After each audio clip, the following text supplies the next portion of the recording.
जय श्री कृष्णा दोस्तों, मैं हूं नरेंद्र अग्रवाल और आप देख रहे हैं आपका अपना चैनल। दोस्तों, होली बड़ा ही मस्ती भरा त्यौहार है। होली और दीपावली ये हमारे जीवन में एक अलग ही स्थान रखते हैं। इन त्योहारों का धार्मिक महत्व है, सामाजिक महत्व है। ये त्यौहार हमारे नीरस हो चुके जीवन में कुछ पलों के लिए ही सही लेकिन जान फूंकने वाले त्यौहार हैं। दोस्तों, दीपावली और होली का धार्मिक और सामाजिक महत्व तो है ही, लेकिन इसके अलावा इन त्योहारों का ज्योतिष और तांत्रिक महत्व भी है। जो लोग ज्योतिष और तांत्रिक उपायों में विश्वास रखते हैं उनके लिए होली एक विशेष अवसर है, क्योंकि प्राचीन मान्यताओं के अनुसार होली के दिन किए गए टोटके या फिर होली के दिन किए गए उपाय शीघ्र या तुरंत ही फलदायी होते हैं। जी हाँ दोस्तों, यदि होली के दिन किए जाने वाले उपायों को पूरी श्रद्धा, पूरे मन से, पूरे मनोभाव के साथ किया जाए तो यह अवश्य ही प्रभाव दिखाते हैं। प्राचीन काल से ही इन उपायों को लोग आजमाते रहे हैं। हजारों लोगों ने इन्हें आजमाने के बाद यह दिल से स्वीकार किया है कि हाँ, सचमुच आज के आधुनिक और वैज्ञानिक युग में भी ये टोटके काम करते हैं। दोस्तों, ये केवल अंधविश्वास नहीं है और मेरा मानना है टोटकों और उपायों को जो किसी को नुकसान नहीं पहुंचाते, जिसमें हमारा कुछ लगता नहीं है, जिसमें हमारा कुछ जाता नहीं है, यदि उन्हें कर कर देख भी लिया जाए तो क्या जाता है। तो आज इस वीडियो में हम आपको होली से जुड़े कुछ खास प्राचीन और आजमाए हुए उपाय या फिर टोटके शेयर करने जा रहे हैं। ये उपाय आपकी परेशानियों को दूर करने में काफ़ी हद तक मददगार होंगे। तो आगे बढ़ने से पहले मेरा आपसे अनुरोध है, यदि आप इस प्रकार की बातों में विश्वास नहीं रखते हैं, यदि आप इस प्रकार की बातों में विश्वास नहीं करते हैं, तो अभी इस वीडियो को बंद कर सकते हैं। और यदि आप वीडियो को पूरा देखते हैं तो आपसे यह भी अनुरोध है कि वीडियो यदि आपको अच्छा लगे तो लाइक ज़रूर कीजिए। और यदि आपको इस प्रकार के उपायों का कोई अनुभव है, यदि आपने पहले इस प्रकार के कोई उपाय या टोटके किए हैं, तो अपने अनुभव ज़रूर हमें कमेंट करके शेयर कीजिए। तो आइए शुरू करते हैं। दोस्तों, आपसे यह भी अनुरोध है, होलिका दहन एक बेहद ही पवित्र धार्मिक आयोजन है। ये हमारी परंपरा भी है और होलिका दहन में परिवार के सभी सदस्यों को अवश्य ही सम्मिलित होना चाहिए। यदि कोई सदस्य बीमार है और शामिल होने की स्थिति में नहीं है तो उसे होलिका दहन की अग्नि घर लाकर दर्शन कराने चाहिए। तो होलिका दहन में घर के सभी सदस्यों को अवश्य ही शामिल होना चाहिए। और होलिका दहन के समय होली में चना, मटर, गेहूं की बालियों को सेकना चाहिए और फिर उनका सेवन भी करना चाहिए। होलिका दहन के समय होली की अग्नि की 3 या 7 परिक्रमा अवश्य ही करनी चाहिए और थोड़ी अग्नि घर पर लाकर इसे पूरे घर में घुमाना चाहिए, यानी कि इससे घर पर धूप कर देनी चाहिए। इससे क्या होगा, इससे घर में शुभता आती है। होलिका की अग्नि जो घर पर लाएं उसमें थोड़ा लोबान या कपूर डालकर इसे घर में घुमाइए। इससे घर की नकारात्मकता समाप्त होती है और मेरे ख्याल से तो आप में से अधिकतर लोग ऐसा करते ही होंगे, क्योंकि ये कोई नई बात नहीं है। तो आइए अब बात करते हैं कि होलिका दहन के दिन या होली के दिन क्या क्या उपाय किए जा सकते हैं। तो सबसे पहला उपाय है, लौंग से जुड़ा हुआ है। ये काफ़ी चमत्कारी उपाय है।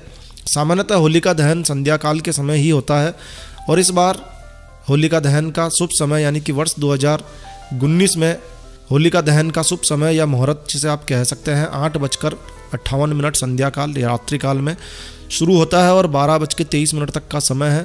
तो जैसा भी आपके शहर में, आपकी कॉलोनी में, आपके आसपास होलिका दहन का समय निश्चित किया जाता है, उस समय आपको ये उपाय आप कर सकते हैं।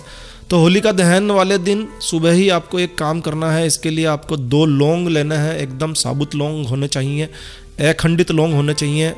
देख लीजिए कहीं से टूटा हुआ नहीं हो, खंडित नहीं हो। 2 लौंग लीजिए। इन्हें सुबह ही आप थोड़े से गाय के शुद्ध घी में डुबो कर रख दीजिए। बस रख देना है आपको सुबह। शाम को यानी कि होलिका दहन के समय आपको यह घी में भिगोई हुई लौंग ले जाना है होलिका दहन वाले स्थान पर। साथ में एक बतासा, एक पान का पत्ता भी आपको ले जाना है और इसे होलिका को अर्पित कर देना है। फिर होली की 3 परिक्रमा करनी है और फिर एक सूखा नारियल जलती हुई होली में आहुति के रूप में आपको डाल देना है और फिर भगवान श्री हरि विष्णु जी से मन ही मन अपनी मनोकामना रखनी है। माना जाता है कि इस समय इस तरह से की गई मनोकामना अवश्य ही पूरी होती है।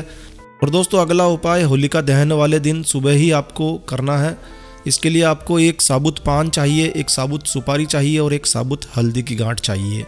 पान पर साबुत सुपारी और हल्दी की गांठ रखकर आप अपने नज़दीकी शिव मंदिर आपको जाना है और इसे शिवलिंग पर चढ़ा देना है। फिर भगवान शिव से अपनी मनोकामना रखनी है। ये उपाय उन लोगों के लिए एक रामबाण उपाय है जिनकी विवाह में, जिनकी शादी में अड़चनें आ रही है, विवाह की उम्र हो चुकी है लेकिन विवाह नहीं हो पा रहा है, उन लोगों के यह उपाय अवश्य ही करना चाहिए।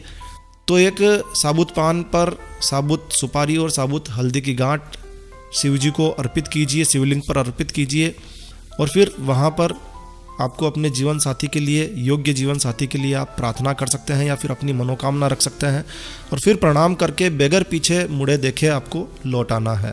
ये काफ़ी चमत्कारी उपाय माना जाता है। होली वाले दिन ही ये उपाय आपको करना है। अगले उपाय के अनुसार आपको होली की रात्रि में ठीक 12 बजे के बाद में आपको किसी मंदिर में, ऐसे मंदिर में जाना है जहाँ पीपल का वृक्ष लगा हुआ हो। पीपल के वृक्ष के नीचे एक मिट्टी का शुद्ध देसी घी का दीपक आपको वहाँ जलाकर आना है। कुछ सफ़ेद तिल भी आपको ले जाना है। दीपक आपको कर देना है। दीपक करने के बाद में पीपल की आपको 7 परिक्रमा लगानी है। परिक्रमा करते करते आपको धीरे धीरे इन तिलों को पीपल के पेड़ के जड़ में छोड़ते जाना है। इसके बाद में आपको अपनी मनोकामना रखनी है और बगैर पीपल को छुए, पीपल के पेड़ को प्रणाम करके बगैर पीछे देखे वापस घर आ जाना है। होली से जुड़ा अगला उपाय आर्थिक समस्याओं को दूर करने के लिए बेहद उपयोगी है। यह एक प्राचीन उपाय है और काफ़ी प्रभावशाली उपाय माना जाता है। होली के दिन, जिस दिन रंग खेला जाता है, यानी कि होलिका के अगले दिन, होलिका दहन के अगले दिन, धुलंडी के दिन आपको यह उपाय करना है। उस दिन सुबह आपको स्नान करने के बाद शुद्ध लाल गुलाल आपको लेनी है और सबसे पहले घर के मंदिर में देवी देवताओं की मूर्ति या चित्र पर थोड़ा आप गुलाल लगाइए और फिर अगले दिन भगवान से खेली गई इस गुलाल को एक नए लाल कपड़े में आपको लेना है। इसमें एक चांदी का सिक्का रख देना है और फिर इसे कलावा से बांधकर अपनी तिजोरी या फिर धन स्थान पर आपको रख देना है।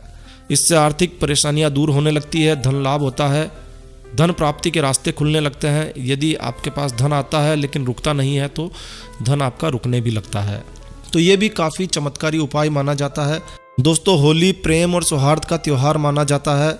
इस दिन कोशिश करिए कि आप अपने सारे गिले शिकवे होली की आग में जला दीजिए। आप सभी को चाहिए कि आप आपस में वैर भाव मिटाकर खुद पहल करके अपने दुश्मनों से भी प्रेम भाव के साथ होली का रंग खेलकर सभी को माफ़ करके साफ मन से आपको गले मिल जाना चाहिए।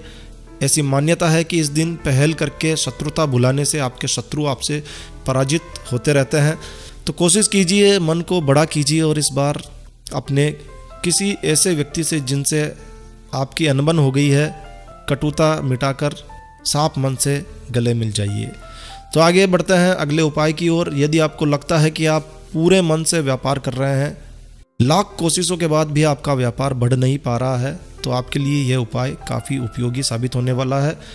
होलिका दहन से ठीक एक दिन पहले आपको यह उपाय करना है। इसके लिए आपको फिटकरी के 6 टुकड़े लेने हैं। फिटकरी के 6 टुकड़े आप ले लीजिए। यदि बड़ा टुकड़ा है तो 6 टुकड़े कर लीजिए।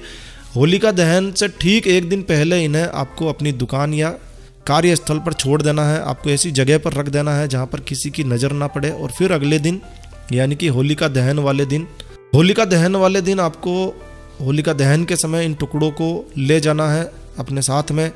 थोड़ी कपूर ले जानी है और जैसा कि होलिका दहन के समय अनाज ले जाया जाता है, थोड़ा अनाज, कच्चा अनाज आप ले लीजिए और इसे कच्चे अनाज के साथ, कपूर के टुकड़े के साथ, इन 6 टुकड़ों को आपको चुपचाप जलती हुई होलिका में डाल देना है। यह उपाय आपके कारोबार को बुरी नज़रों से बचाने में बेहद उपयोगी साबित होगा। अगर कोई नज़र लगी हुई है तो उतर जाएगी और कारोबार फलना फूलना शुरू होने लगेगा। तो ये भी काफ़ी चमत्कारी उपाय है, आप करके देखिए। अगला उपाय है धन से जुड़ा हुआ, धन संबंधित उपाय है। आर्थिक समस्याओं को दूर करने से संबंधित है। यदि तमाम कोशिशों के बाद भी धन की बरकत नहीं हो रही है तो आप इस उपाय को भी आजमा सकते हैं। इसके लिए आपको होलिका दहन के दिन हनुमान जी के किसी सिद्ध प्राचीन मंदिर में जाना है। सुबह के समय भी जा सकते हैं, संध्या काल के समय भी जा सकते हैं। साथ में आपको ले जाने हैं 7 बतासे, 1 पान और 1 पीला जनेऊ। सामग्री फिर से नोट कर लीजिए, 7 बतासे, 1 पान, साबुत पान होना चाहिए, डंडी वाला पान होना चाहिए और 1 पीला जनेऊ साथ में ले जाइए। हनुमान जी के सिद्ध प्राचीन मंदिर में लेकर जाना है और सारी सामग्री आपको हनुमान जी को अर्पित कर देनी है। वहीं पर एक दीपक हनुमान जी के समक्ष आपको जलाना है और वहीं पर बैठकर हनुमान चालीसा के कम से कम 11 पाठ आपको करने हैं। इसके बाद आपको यह प्रयोग आगे भी करना है, आगे आने वाले 3 मंगलवार को भी आपको यह प्रयोग करना है। इस बात का विशेष रूप से ध्यान रखिए। तो आगे आने वाले 3 मंगलवार तक आपको इस तरह से प्राचीन मंदिर में जाना है और यही प्रक्रिया 3 बार और दोहरानी है। यह उपाय धन प्राप्ति के रास्ते खोलने में सहायक होता है, धन का अनावश्यक व्यय रुकता है और धन में बरकत होने लगती है। तो ये थे होलिका दहन के दिन यानी कि होली के दिन किए जाने वाले प्राचीन आजमाए हुए उपाय। आप भी इन उपायों में से एक या एक से अधिक उपाय भी आप कर सकते हैं, करके देख सकते हैं। तो आप करके देखिए। यदि आपको कोई पूर्व अनुभव हो तो हमारे साथ अपने कमेंट करके हमें शेयर कीजिए। दोस्तों बस इस वीडियो को यहीं विराम देते हैं। तो दोस्तों यह वीडियो, यह जानकारी आपको अच्छी लगी हो, यूज़फुल लगी हो तो कृपया लाइक के बटन पर जरूर क्लिक कीजिए। और यदि आपने हमारा ये चैनल सब्सक्राइब नहीं किया हुआ है तो कृपया चैनल सब्सक्राइब कर लीजिए, क्योंकि इस चैनल पर हम लेकर आते हैं आपके लिए तरह तरह की धार्मिक जानकारियाँ, होम रेमेडीज, होम टिप्स और टेक्निकल नॉलेज। तो सब्सक्राइब करने पर आपको हमारे नए वीडियोस की अपलोड्स लगातार निरंतर मिलती रहेगी। तो कृपया चैनल सब्सक्राइब कर लीजिए। और हाँ दोस्तों, सब्सक्राइब करने के तुरंत बाद घंटी के बटन पर अवश्य क्लिक कीजिए। तो एक नया वीडियो, एक नई जानकारी लेकर मैं आपका दोस्त नरेंद्र अग्रवाल फिर मिलूंगा। तब तक के लिए stay healthy, stay happy. Thank you for watching my video. Thanks. जय श्री राम, जय हनुमान।